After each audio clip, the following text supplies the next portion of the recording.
There's nothing scarier than Mexicans and Midwesterners. Yeah.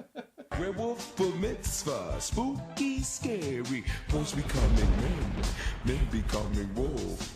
Werewolf bar mitzvah, spooky, scary. Hi, welcome to ABC's Film. This is a Halloween special. We're going to be watching American Satan. It's a horror movie that stars Andy Biersack. Biersack. From the really rubbish band Black Veil Brides. We're hoping it's going to be bad, and that'll give us something to talk about. So, see you after the jump.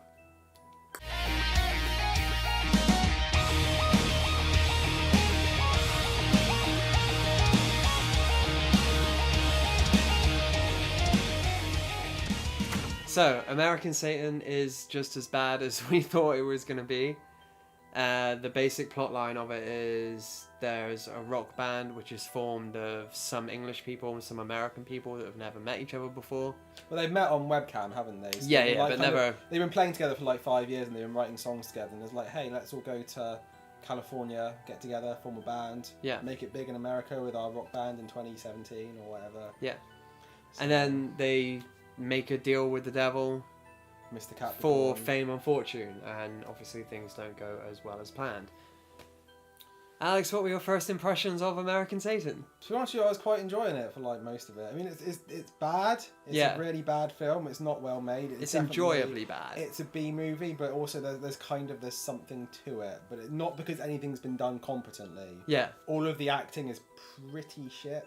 I actually thought the acting was all right. You think? Yeah, there weren't any like laughable moments of bad. Oh, towards the end when Andy Biersack is like he's trying to convince people that he sold his soul to the devil, and he's like shouting. Don't you fear that by saying he was a devil, it will look as if you're mocking the court to the jury? You don't get it! Look, he's dark energy. Einstein proved that energy can't be destroyed, it can only be displaced. Enough with the gimmick. Seriously. He will keep coming back! Over and over! Those bits he was terrible, but throughout most of the film I just thought they were okay. I think the best part of it when he was like, I'm gonna come. There's a sex scene, and literally like there's a bit where he just like thrusts up and goes like, oh, I'm gonna come. I'm gonna come. Fuck, I'm gonna come. Shoot at me.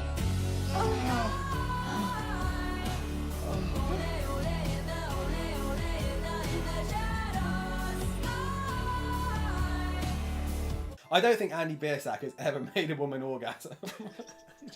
He really strikes me as that kind of person. Also, we should kind of point out that his character is called Johnny Faust because he sells his soul to the devil, so it's like the story of Faust. Yeah. It's really, it's good naming that. It really is. Yeah. It's almost like he was kind of predestined to do it because his parents are called that. Yeah. Also, Denise Richards is in this. Yeah, that doesn't shock me. No, exactly. It's the kind of thing she would be doing, but also she has cancer. Then she doesn't have cancer. Yeah, it's almost like in The Room, where the mother is just kind of like, oh, the test results came back, I definitely have cancer. Everything goes wrong at once. Nobody wants to help me, and I'm dying. You're not dying, Mom. I got the results of the test back. I definitely have breast cancer. Look, don't worry about it. Everything will be fine. They're curing lots of people every day. I'm sure I'll be all right. It uses I don't know what the exact expression would be, but it's like dramatic shorthand, so it's like something bad has happened. Oh, she's got cancer. Oh, that guy's really evil. Well, he raped me. You know, tell you exactly. That bit was so funny. She's just kind of like, oh, it's him. He raped me because they needed a bad character that they could like sacrifice. But it was also really ridiculous because they were playing in, what's the club called? Whiskey A Go Go. Whiskey A Go Go, which is a really famous club in LA. Los Angeles. Yeah.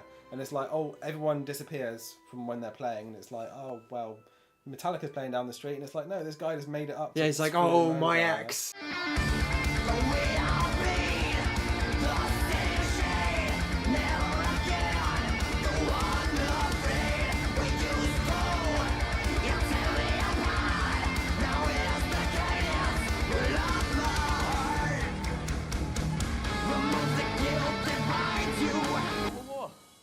What's going on? Fucking Metallica just announced a surprise set down the street at the Roxy. Fuck's sake. Fuck. I'm gonna fucking kill him. Who's that? Metallica isn't playing the Roxy. My ex Damien is. He fucking did this to sabotage us. Always some fucking bullshit, you know what? I'm done. I'm done, man. Yeah. Yeah. Because that's the kind of thing that would happen. Also, that's Josh from Drake and Josh, believe it or not. Yeah. No, but like he's really famous recently for kind of being a drunken alcoholic, having issues. Who? The ex. The actor. No, yeah, but I mean the ex, or yeah, right. The ex. He's played by him. Yeah. Right. So, but he wasn't invited to Drake's wedding. It's like it's a big internet kind of Twitter storm. They were friends on the Nickelodeon show, so it is kind of sad. Yeah, I've never watched that. Me neither, but yeah, I know the guy. He looks really sad these days, yeah. And obviously he's in this, so he's even sadder now. It's worth noting that Malcolm McDowell plays the devil. I'd say he's good. I'd say he gives it his all, but he's not really a very good villain in this. You expect him to be slightly more flamboyant than he actually is. The character is a little shit. I think they kind of leave it ambiguous as to whether he is actually throughout most of the film. Just I don't know, because it's kind of like I don't feel like the Relentless, which is the band they're playing in, would have made it big without some kind of supernatural help, because their songs are shit. Well, it's hard to like. But in the fiction of the film, maybe people think that kind of music's good, you know. So well, they have to sacrifice somebody. Right, that's the deal they made. They have to sacrifice somebody to the devil, and then lo and behold, a guy walks by, and this girl's like, "Oh, he raped me." So they're like, "Oh, we'll sacrifice him." So you make it sound like it happens in like 10 seconds. Suddenly, a rapist walks by. They put him in like their touring van, which is just like a little Wild Stallions type thing, and they lock the doors. They cover it with petrol, and they're about to light the flame, but Andy Biersack is like, "No, I came here to make music, not murder people." And he goes to let him out, but then he runs into an electric fence, which is right next to them, and dies. So I was thinking that maybe it was going to turn out that they hadn't made the deal with the devil because they didn't actually kill the guy. Yeah, but actually, that's not like completely correct, because they light the van on fire, don't they? And they're standing there watching them for like 10 minutes. Oh yeah, that's it. Yeah. And then Andy Biersack is like, "Hang on, this ain't right." Yeah. At that point, After he's done it. He's just like, "Something wrong. We shouldn't be doing this." Johnny, what the fuck are you doing? We came here to play music, not God. True colors will always fade in the right light.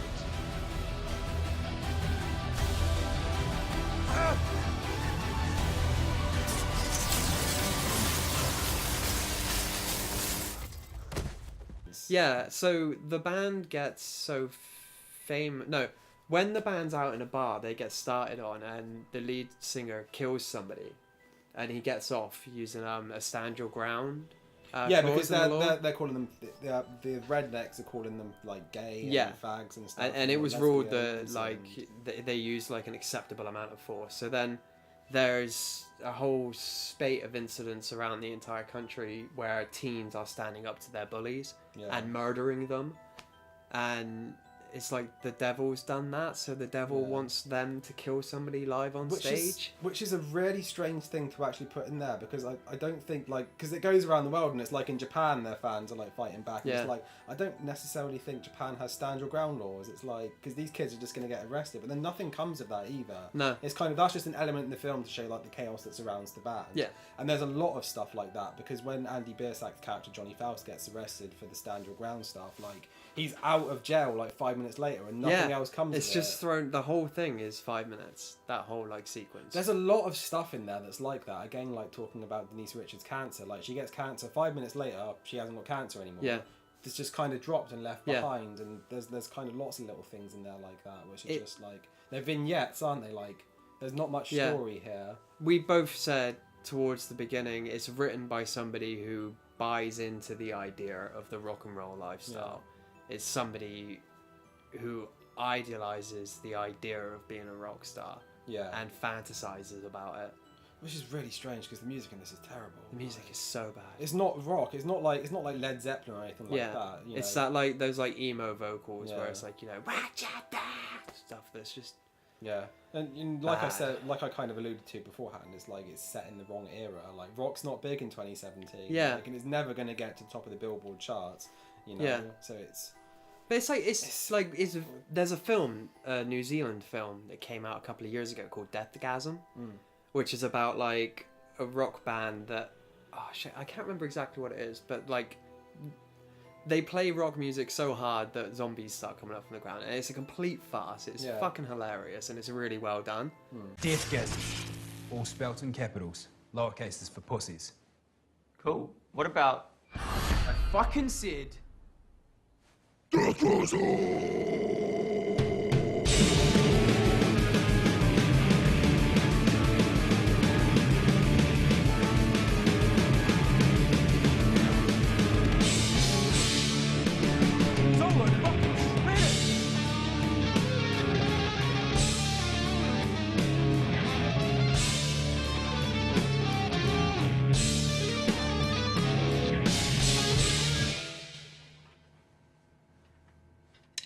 Dude, I thought you said you could play. Sorry. I can. I'm just rusty. Right from the top.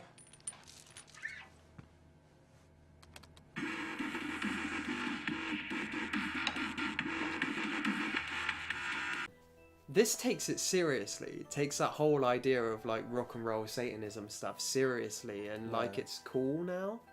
And it's like, if it was made in the 60s, maybe, but... It's not edgy at all, is it? Like, no, yeah. Back in the day, people used to, like, really worry about devil worshipping. I suppose you still get them, like the more conservative, evangelical parts of the United States. Yeah. But, like, you're exactly right. Like, they play it really straight, and it's like the devil's like, well, there's evidence of that I've been involved in things. Here's a song where they're talking about the devil. Yeah. That I was involved. Also, like, I founded Apple.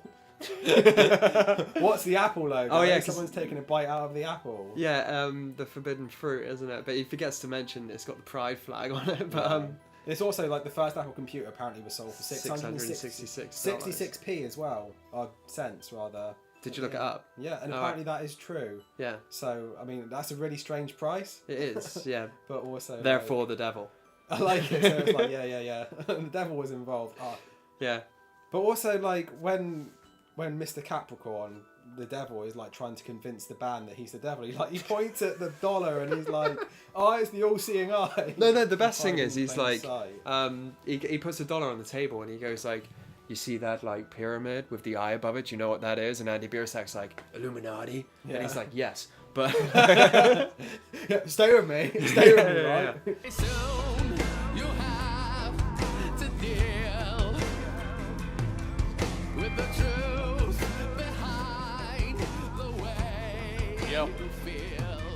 There's a bunch of kids that bought VIP tickets to meet you. They bought your VIPs to meet us for just the opening band. Yeah, we're the old guys. We're the young cunts. Enjoy it while it lasts. It's like, we are certainly not the target audience for this, which is kind of why we watched it to laugh at it, because we knew it was going to be ridiculous.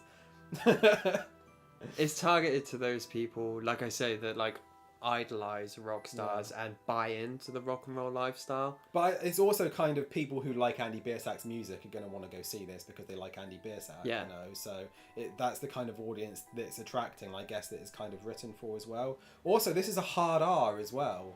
Like, it really is. Like, there's a lot of nudity. There's a lot of nudity because the bassist of the band is a woman, and there's literally a bit where all the guys are like, but she's a woman. We can't have her in the band. Yeah. But she's like, I can look after myself. And then she's a lesbian. And then she won't tell anybody where she works. So immediately it's like, well, stripper. But it turns out she runs a bordello, but like a rock bordello where everybody wears like satanic masks and stuff because like a fucking course. What the fuck is this place? Use your imagination. Is this a brothel? I prefer a bordello. You one of them girls. No one touches me here. Unless I want them to. What's with the painting of Beth? Some of the band members are having like an orgy, and this woman starts knocking on the door, and she's like, "Oh my god, my underage daughter is in there. You've got to get her out." So it turns out that this girl's 17 and one of them was sleeping at, and then it cuts to like a news segment of somebody reporting that, oh, you know, Relentless have been sleeping with underage girls. But then, like, the girl runs up to the news anchor and is like, they could all go to hell. Nobody took advantage of me. I had the best night of my life. The only problem here is that my mom and dad don't have sex anymore. And guess what, Mom? The legal age of consent in Indiana is 16. So, Lily, I fucking love you. Johnny's my hero. Relentless forever!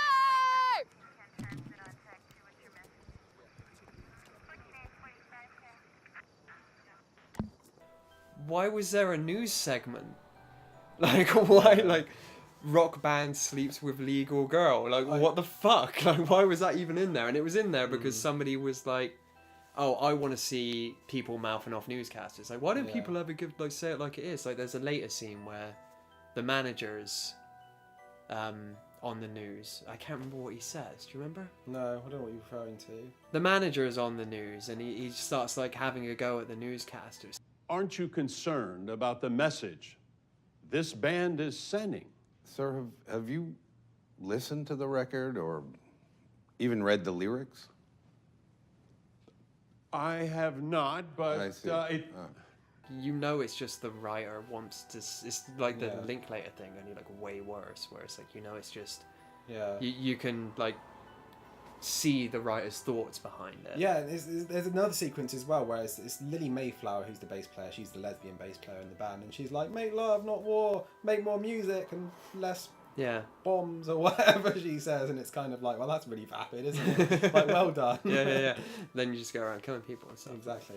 And getting people addicted to heroin. I couldn't quite figure out if she was meant to be the devil or not. Well, Alex incarnation did of the say, devil. like, halfway through, like, she's going to be the devil. Or at least in league with him. Like, it's kind of like a succubus. Because she gets... him addicted to heroin. Well, she takes them to the bordello where the manager is, like, wasted on cocaine. Even though there's no, like, oh, I do cocaine now scene. Yeah. It's just he's wasted on cocaine and then he dies. Yeah.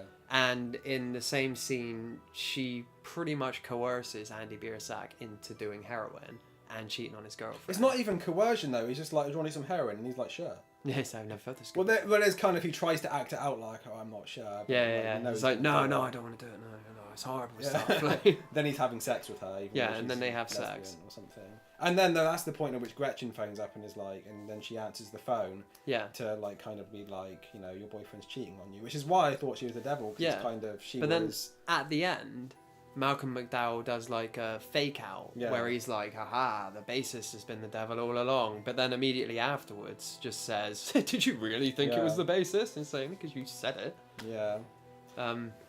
So no, I don't think she was. I think they just wanted to have like a clever twist. But it wasn't very good because that means the character was really unrealistic.